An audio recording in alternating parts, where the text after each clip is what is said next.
Seuraavaksi perinteiseen palauteosuuteemme. Olimme seuraamassa Monsterirockin kuninkaan Lordin uuden musiikkivideon kuvauksia.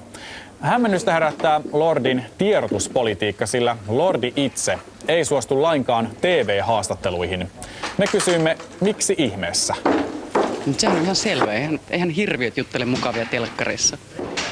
Siis kyllähän Lordi tekee lehtihaastatteluja kuin myös radiohaastattelujakin, mutta ei televisiohaastatteluja.